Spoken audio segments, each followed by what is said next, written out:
हमको बहुत खुशी हो रही है। ये पुरस्कार जो है हमें नहीं मिला है, हमारी विलुप्त होती जो कला है उसको मिला है। ये बहुत प्रसन्नता है। क्या संघर्ष रहा है आपके जीवन में? जीवन बहुत संघर्ष रहा, इसके पीछे बहुत लड़ना पड़ा।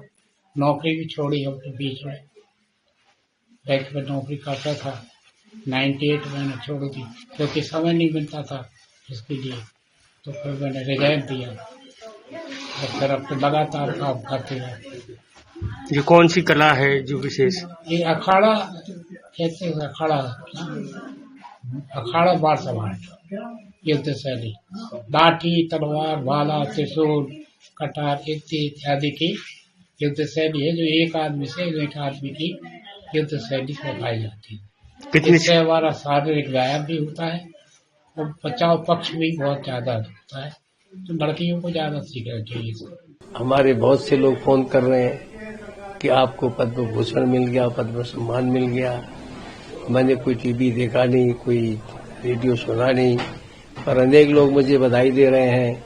तो मैं भी आदरणीय प्रधानमंत्री मोदी जी को, श्रद्धेय राष्ट्रपति जी को अपनी ओर से धन्यवाद देता हूं कि उन्होंने एक सामान्य कार्यकर्ता को पद्म अवार्ड देने का निर्णय किया। और ये अवार्ड, ये पद्म भूषण मुझे नहीं लगता कि मुझे मिला।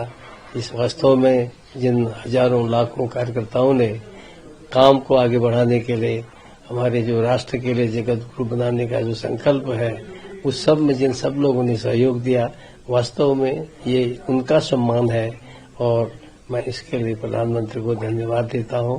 और मुझे लगता है कि आप हमारे कार्यकर्ता और भी निस्वार्थ भाव से समाज का काम करेंगे तो ये देश निश्चित रूप से जगत गुरु बनेगा।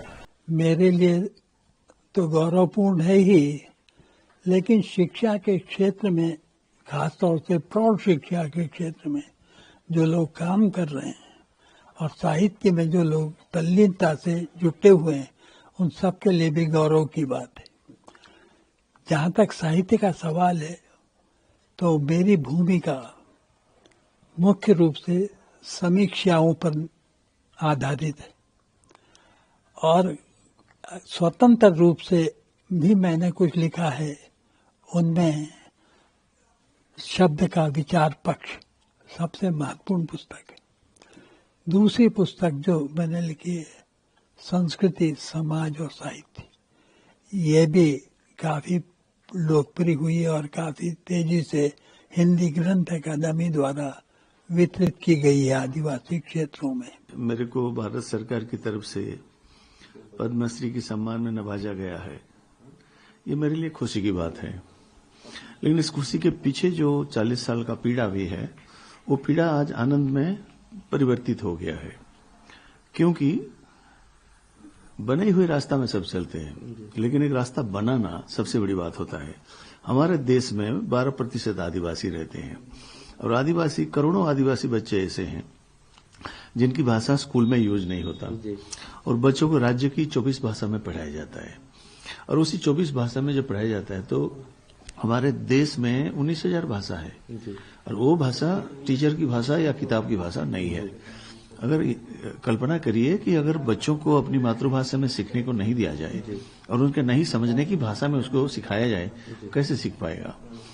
तो उसी के ऊपर मैं जब आश्रम स्कूल में पढ़ रहा था बचपना में, बोर्डन हाई स्कूल में, वहां मेरे को लगा कि ये आदिवासी बच्चों के प्रति बहुत अन्याय होता है, क्योंकि बच्चों को सीखने सिखाने के बारे में जो मातृभाषा नहीं देना एक अन्याय है।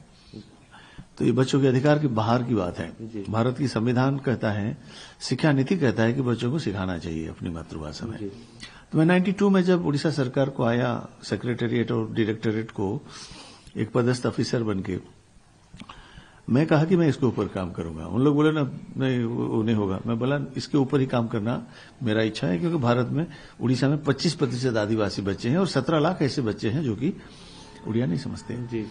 उसी को लेकर मैंने छेड़ा तो उसको मुख्यमंत्री ने माना और मुख्यमंत्री बोला उसको उसी काम ही करना चाहिए। बिजू पटनायक थे जी।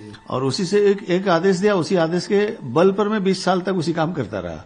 बहुत खुश हूँ कि मेरा नाम भी ऐसे लोगों में शामिल हो गया जिन्होंने वाकई तौर पर ज़िंदगी के मुख्तलिफ शोबों में कुछ नुमायाँ कारनामा अंजाम दिया है।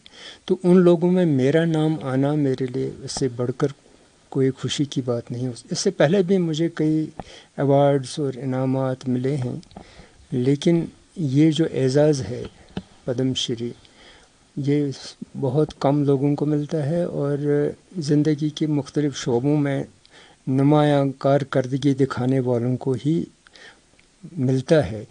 आज सुबह सवेरे मुझे ये ख़बर मिली तो बहुत खुश हुआ कि आज भी कुछ लोगों का काम सराहा जाता है, जाना जाता है।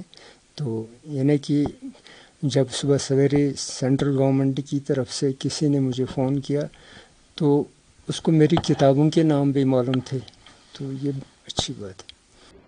बिल्कुल बहुत प्रसन्नता हुई। आज माँ नर्मदा जी की जयंती है और ये शुभ समाचार आप लोगों के माध्यम से प्राप्त हुआ। मैं उस समय माँ नर्मदा जी की सेवा में ही हमारे जन अभियान परिषद के नेटवर्क के माध्यम से हम लोग बावरी घाट पर काम कर रहे थे, स्वच्छता कर रहे थे और उस समय ये समाचार मिला।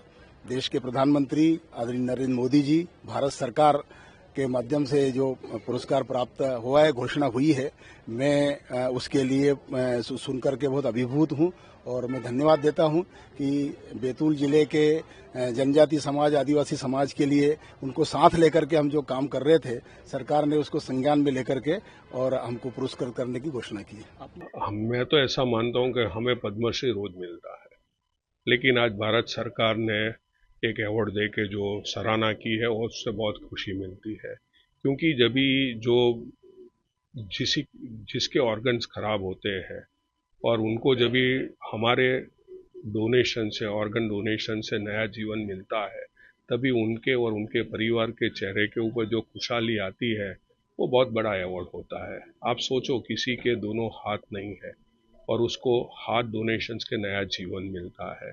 किसी की किडनी खराब है, लीवर खराब है, जिसका हृदय खराब है और उनको नया जीवन मिलता है। किसी के फेफड़े की तकलीफ है और उनको नया जीवन मिलता है, तभी बहुत खुशी होती है। लेकिन आज भारत सरकार ने जो अवार्ड दिया है और ये जो एक्टिविटी हमारे 20 साल से जो चल रही थी उसके ऊपर एक मोहर लगी है, एक हमें प्रोत्साहित किया है, उसके लिए मैं भारत सरकार का माननीय वड़ा प्रधान नरेंद्र भाई, माननीय गृह मंत्री अमित भाई शाह और हमारे गुजरात के मुख्यमंत्री श्री भूपेंद्र भाई पटेल, उप मुख्यमंत्री श्री हर्ष भाई संघवी का बहुत ही आभारी हूँ। For more of such videos, do like, share and subscribe to ET Now Swadesh.